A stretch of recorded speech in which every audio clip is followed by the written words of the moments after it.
Hi friends, কেমন আছো? আশা করি তোমরা ভালো আছো। আজকের আমার ছেলের আবদারে ও যেভাবে আমার হাতে চিকেন স্টু খেতে পছন্দ করে সেটাই তোমাদের সাথে শেয়ার করছি। ও যখন কর্মক্ষেত্রে বাইরে থাকে সেখানে খাওয়া দাওয়ার ভীষণ অসুবিধা, অনলাইনে খাবারের উপর নির্ভর করতে হয়। তাই ও যে কদিন আমার কাছে থাকবে ওর পছন্দ মতো খাবার রান্না করব। সত্যি বলতে কি বন্ধুরা, ছেলে বাইরে থাকলে একটুও ভালো লাগে না। এই যে এখন মাম্মি আমাকে এটা বানিয়ে দাও, ওটা করে দাও, কত হাসি মজা। আরও ও চলে গেলে আমার কোনো এনার্জিই থাকে না। তাহলে চলো এবার রেসিপিটা কিভাবে করি সেটা তোমাদের দেখাই। সবজিগুলোকে কেটে ভালো করে ধুয়ে নিয়েছি। চিকেনে লেবু গোলমরিচ মাখিয়ে রেখে দিয়েছি 15 মিনিট।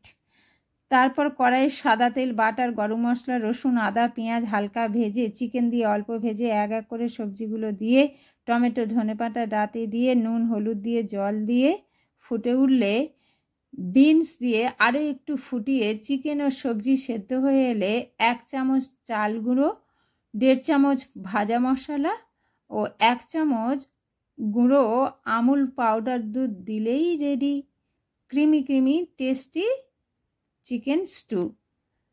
তাহলে ফ্রেন্ডস, তোমরা ভালো থেকো। ওই পর্যন্ত টাটা, বাবা।